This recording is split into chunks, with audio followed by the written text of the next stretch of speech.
ಎಲ್ಲರಿಗೂ ನಮಸ್ಕಾರ. ಹೇಗಿದ್ದೀರಾ? ಎಲ್ಲರೂ ಚೆನ್ನಾಗಿದ್ದೀರಾ ಅಂತ ಭಾವಿಸ್ತಾ ಇದ್ದೀನಿ.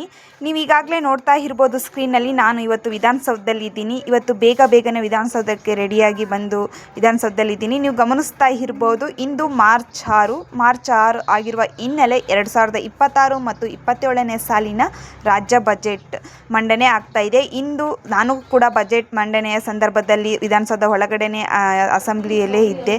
ನಾನು ಸಹ ರಾಜ್ಯಸಭೆಯಲ್ಲಿ ಏನು ಬಜೆಟ್ ಮಂಡನೆಯನ್ನು ಲೈವಲ್ಲೇ ನೋಡಿದೆ. CM ಸಿದ್ದರಾಮಯ್ಯ ಅವರು ಮಂಡಿಸ್ತಿರುವ ಬಜೆಟನ್ನು ಲೈವಲ್ಲೇ ನೋಡಿದೆ. ಇನ್ನೂ ಹೇಳಬೇಕಪ್ಪ ಅಂದರೆ ರೇಷ್ಮೆ ಪಂಚೆ ಶರ್ಟ್ ಹಾಕ್ಕೊಂಡು ಒಂದು ಕೆಂಪು ಬಜೆಟ್ ಆಯವ್ಯಯವನ್ನು ಇಟ್ಕೊಂಡು ವಿಧಾನಸೌಧಕ್ಕೆ CM ಸಿದ್ದರಾಮಯ್ಯ ಬಂದಿದ್ದರು. ಅವ್ರದ್ದು ಇದು 17ನೇ ಬಜೆಟ್ ಆಗಿದೆ.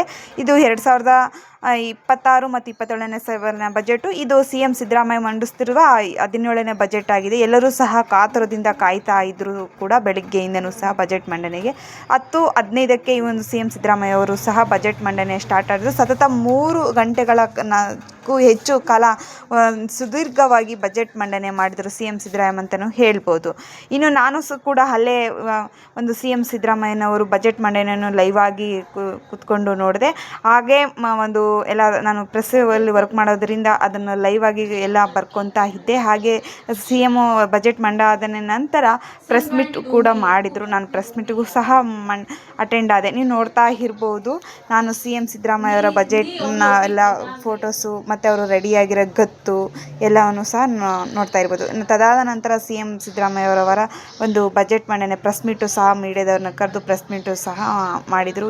ಈ ಸಲ ಅಂತೂ 16 ವರ್ಷಕ್ಕಿಂತ ಕಡಿಮೆ ಅಂದರೆ 14 ವಯಸ್ಸಿಗಿಂತ ಕಡಿಮೆ ಇರುವ ವಯಸ್ಸಿನ ಮಕ್ಕಳಿಗೆ ಒಂದು ಸೋಷಿಯಲ್ ಮೀಡಿಯಾ ನಿಷೇಧ, ಮೊಬೈಲ್ ನಿಷೇಧ ಅಂತಲೂ ಸಹ ದೊಡ್ಡ ಮಟ್ಟದಲ್ಲಿ ಘೋಷಣೆ ಮಾಡಿದ್ದು. ಎಲ್ಲ ಇಲಾಖೆಗೂ ಸಹ ಒಂದು ಅನುದಾನ ಹಂಚಿಕೆ ಆಗಿದೆ ಅಂತಲೂ ಸಹ ಹೇಳ್ಬೋದು. ಒಂದು 17ನೇ ಬಜೆಟ್ನನ್ನು ಕೂಡ ಸುದೀರ್ಘವಾಗಿ CM ಸಿದ್ದರಾಮಯ್ಯ ಅವರು ಮಂಡಿಸಿದ್ದಾರೆ ಅಂತಲೂ ಹೇಳ್ಬೋದು.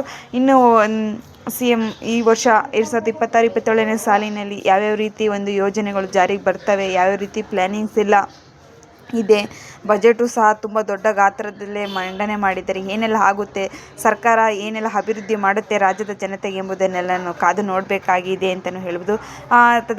ಒಂದು ಬಜೆಟ್ ಮಂಡನೆ ಆದ ನಂತರ ಸಂಜೆ 4 ಗಂಟೆಗೆ CM ಸಿದ್ದರಾಮಯ್ಯ ತಮ್ಮ ಸ್ವಂತ ನಿವಾಸದ ಸರ್ಕಾರಿ ನಿವಾಸದ ಕೃಷ್ಣದಲ್ಲಿ ಒಂದು ನಮಗೆ ಪ್ರೆಸ್ ಮೀಟ್ ಕರೆದ್ರು. ಅಲ್ಲೂ ಸಹ ಹೋಗಿ ಅಟೆಂಡ್ ಮಾಡಿದೆ.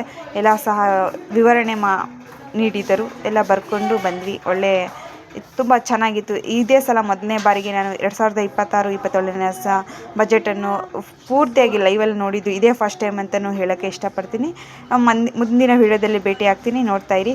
ನೀವೀಗ ಆಗಲೇ ನೋಡ್ತಿರ್ಬೋದು ನಮ್ಮ ಕರ್ನಾಟಕ ರಾಜ್ಯದ 2026-27ನೇ ಬಜೆಟ್ ಯಾವ ರೀತಿ ಮಂಡನೆ ಆಯಿತು ಎಂಬುದನ್ನು. Thank you. ವಿಡಿಯೋ ಇಷ್ಟ ಆದರೆ ಸಬ್ಸ್ಕ್ರೈಬ್ ಮಾಡಿ.